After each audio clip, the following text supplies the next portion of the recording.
High, next লেভেলের smooth, কোনো fuel কাট নাই, কিচ্ছু নাই, কোনো ফিউল কাট নাই।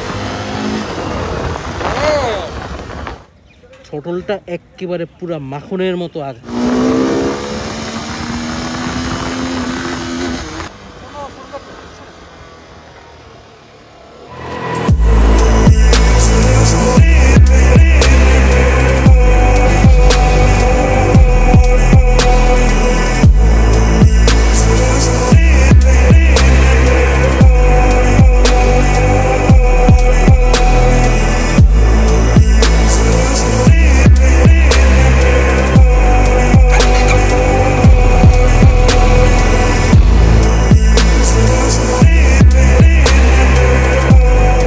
Assalamualaikum everyone, hope you all are doing good. This is Mr. MMI and welcome back to my video. আজকে যাচ্ছি তেজগাঁওয়ের এদিকে এশিয়ান পেট্রোলিয়াম থেকে হচ্ছে এলফে লুব্রিকেন্ট নেওয়ার জন্য, অ্যান্ড হাতের ঝিলের এই সিনিক রাইডটা দিচ্ছি। এখনও বাইক টিউনিং করা হয় নাই, টিউনিংটা হয়ে গেলে হচ্ছে বাইকটা একদম পুরো বাটার স্মুথ হয়ে যাবে হোপফুলি। দেখা যাক। এখান থেকে ইঞ্জিন অয়েলটা নিয়ে একদম ডিরেক্ট মিরপুর 11 সিএফ মোটর শোরুমে যাব। তারপরে হচ্ছে রিসেন্টলি শুনলাম যে সবাই আপডেট দিচ্ছে ইসিউ, তো ইসিউ আপডেটটা নেওয়ার জন্য আমি অনেক দিন ধরে, কারণ আমি আমার লাস্ট ভিডিওতে বলছি যে ফিউল কাট ইস্যুটা অনেক বেশি পারসিস্টেন্ট লাগতো আমার কাছে। অ্যান্ড এই যে আমরা এখন চলে আসলাম Asian পেট্রোলিয়ামে।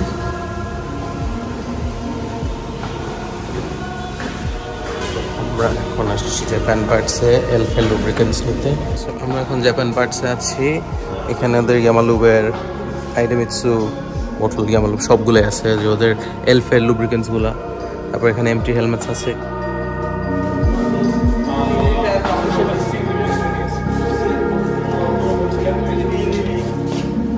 Reality of the Rosso 3 Max, the CSTO আছে। তো বেশিরভাগই দেখা যায় রসো 3 রসো স্পোর্ট হয় 150 সিএসটি নেয় 150, মানে সবাই প্রেফারেন্সার একটু মোটাটা লাগাচ্ছে, এখন স্টক 140 60 আসে, তো এর জন্য প্রবলেম্যাটিক হয়ে যায়। Everything is available, engine oil তো দেখতে নি, হেলমেট अवेलेबल। তো জাপান পার্টস থেকে আমি দুইটা এলফে ফুল সিনথেটিক 10W40 নিলাম আমার 300 SR এর জন্য। এখন যাব হচ্ছে সিএফ মোটর সার্ভিস সেন্টারে to get it serviced properly. And এটা হয়ে যায় আমার 300 SR।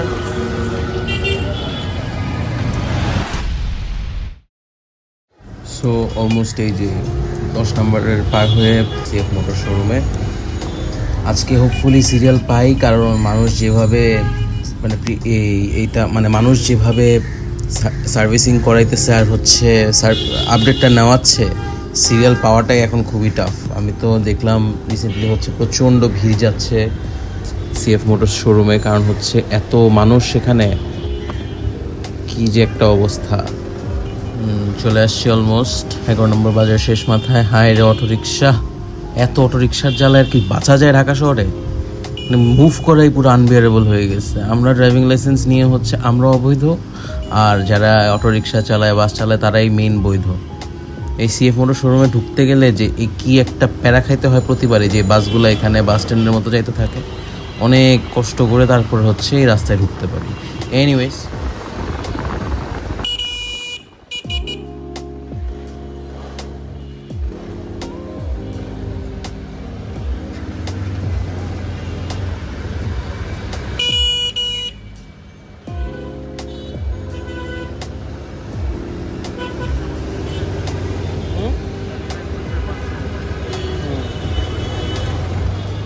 চলে আসছি সিএফ মোটোতে। দেখি এখন বাইকটা ঢুকিয়ে দিয়ে সার্ভিস করাবো। এর তো ভিতরে আসলাম।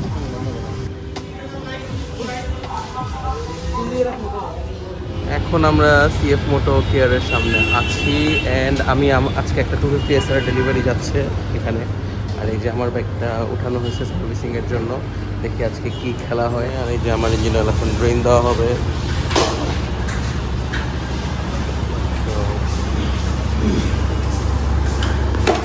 ইঞ্জিন অয়েলটা ড্রেন দেওয়া হচ্ছে।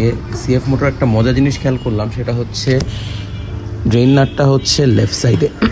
সো লেফট সাইডে হওয়ার কারণে ড্রেন করাটা অনেকটা ইজিয়ার। জাস্ট সাইড স্ট্যান্ডের উপর রেখেই ইজিলি ড্রেন করা যায়। জাস্ট এই যে ছোটো একটা প্লাস্টিকের পিস লাগে to make sure it doesn't fall into your kit.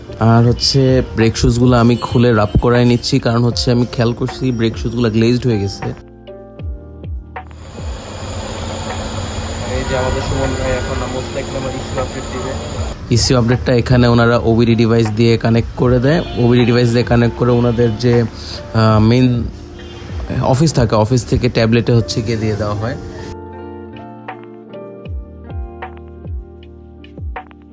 ওই যে ওখানে ভাই, এই যে হামিম ভাই চলে আসছে। এই কেমন আছেন ভাইজান? ভালো আছেন? এই তো আলহামদুলিল্লাহ, যে লাগাই ফেলছি। এই যে এখন আপডেট হচ্ছে। সো এই যে আমার ইসিউ আপডেট করতেছি, উনি ওনার 300 SR নিয়ে আসলো। অনেক আফটার মার্কেট অ্যাক্সেসরিজ লাগাইছি ওনার 300 SR-এ and some B rolls of the bike.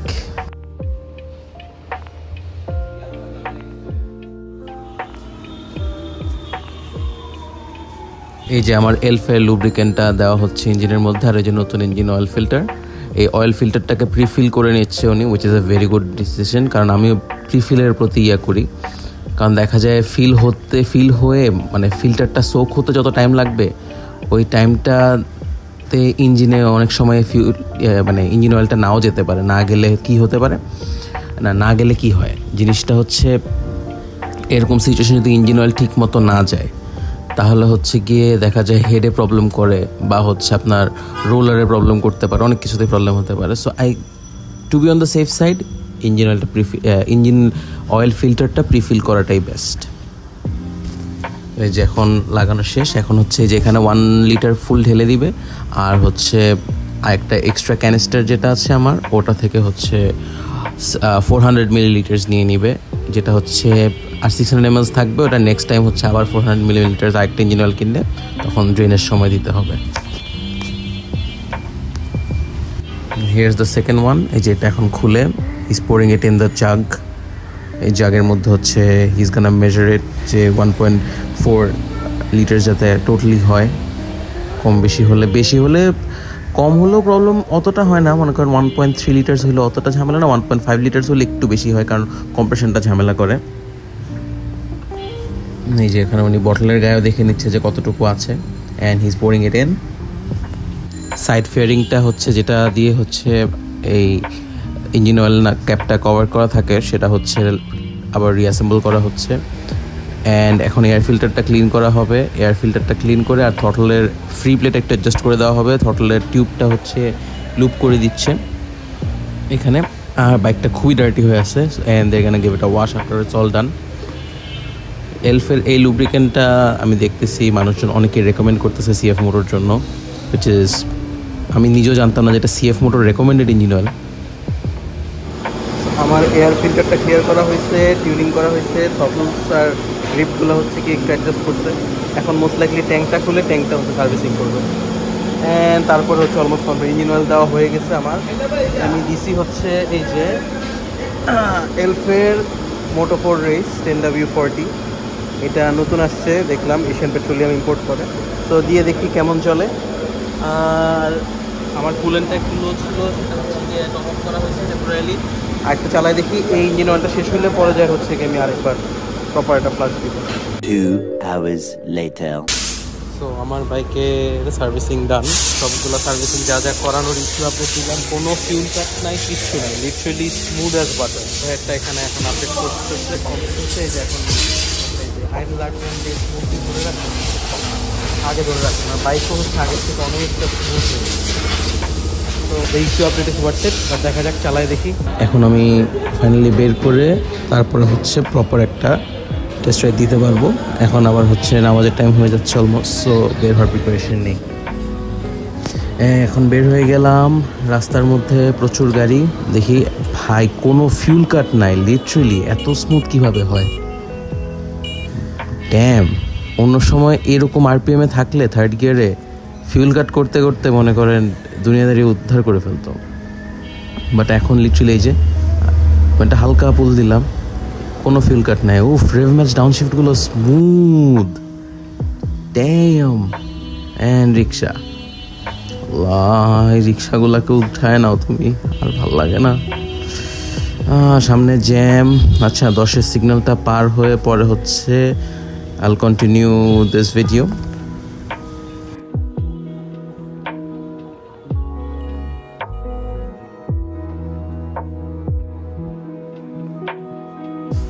এখন আমরা আগারগাঁও চলে আসলাম, একটু অ্যাক্সেলারেশন দিয়ে দেখিস।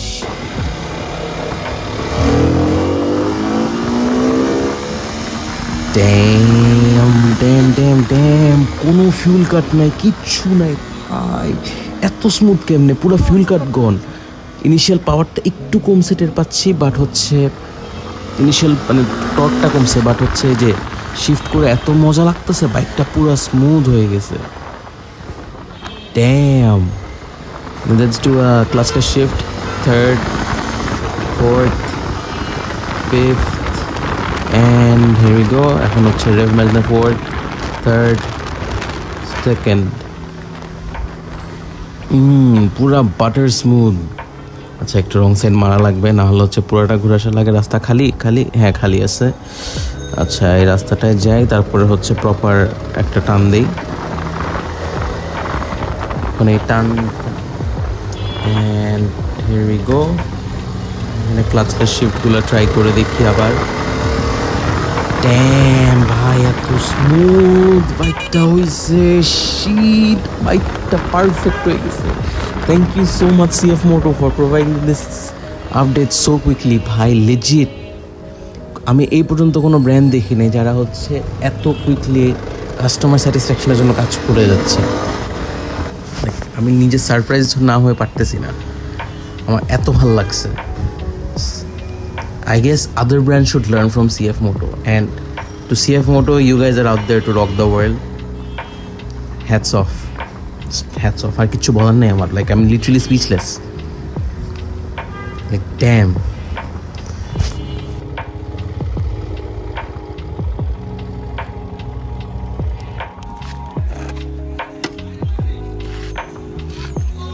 সো 300 রেসারটা আজকে সার্ভিস করানো ডান, ইস্যু আপডেটও দিলাম, অ্যান্ড ফাইনাল ভার্ডিক্ট টেস্ট। আপনারা যে কয়টা টানাটানের ভিডিও দেখবেন, ভাই নেক্সট লেভেলের স্মুথ, কোনো ফিউল কাট নাই, কিচ্ছু নাই। থ্রটলটা একেবারে পুরা মাখনের মতো আসছে, মানে এত ভালো লাগলেও আমি এলফেল লুব্রিকেন্টটা দিয়েও যা বুঝলাম, ইটস ভেরি ভেরি গুড। মানে কি বলবো, আমার কাছে বাইকের কোনো ফ্লস পাচ্ছি না এই পর্যন্ত। যা ফ্লস বলতাম যে ফুয়েল কাট ইস্যু, মাত্র সেদিন ভিডিও করলাম যে ফুয়েল কাট ইস্যু নিয়ে, অলরেডি আমি আপডেট করানোর পর দেখতেছি একটা সিঙ্গেল ইস্যু নাই এখনো। বাইক স্মুথ, শিফটগুলো স্মুথ, বাইক আইডল অবস্থা আগে একটা ভাইব্রেট করতো, ওই ভাইব্রেশনও চলে গেছে। ওটা মোস্ট লাইকলি ইঞ্জিন অয়েলের কারণে, বাট স্টিল বাইক এত এত ভালো লাগতেছে ইউজ করে, মানে বলার বাইরে। আমি যে এখন লেক রোড দিয়ে হচ্ছে বাসার দিকে যাচ্ছি। লেক রোডে তো আবার 40 km/h স্পিড লিমিট, এখানে অলওয়েজ স্পিড গান নিয়ে দাঁড়িয়ে থাকে লুকায় লুকায়। যদি 40 কিলোমিটার বা লেনের মাঝখানে যে লেনটা আছে রাইট সাইডে দেখতে পাচ্ছেন, ওই লেনটা যদি ক্রস করা হয় তখন হচ্ছে মামলা দিয়ে দিবে। এটা শুধু বাইকার্সদের জন্যই অ্যাপ্লিকেবল, আর কেউ বাইকার্স আর প্রাইভেট কার্স, আর নাহলে এই যে ট্রাকটা, যেটা এই ট্রাকটা যেমন রং সাইড দিয়ে যাচ্ছে তার কোনো প্রবলেম হবে না। বাট হচ্ছে আমরা কার্স আর বাইকার্স এখানে। তো তালুকদার ফিউল পাম্পে আসলাম, তালুকদার ফিউল পাম্প থেকে 500 টাকার ফিউল নিচ্ছি just to test it out. আগে তো হচ্ছে অনেক হিসাব বিবেচনা করে হচ্ছে ফিউল নিতে হতো, এখন এত চিন্তা করা লাগবে না আর, হোপফুলি ইনশাল্লাহ, লেটস সি। আমি নেক্সট লেভেলের স্মুথ পাচ্ছি। And that's it for today. Thank you all for watching. Like, share and subscribe. Piece.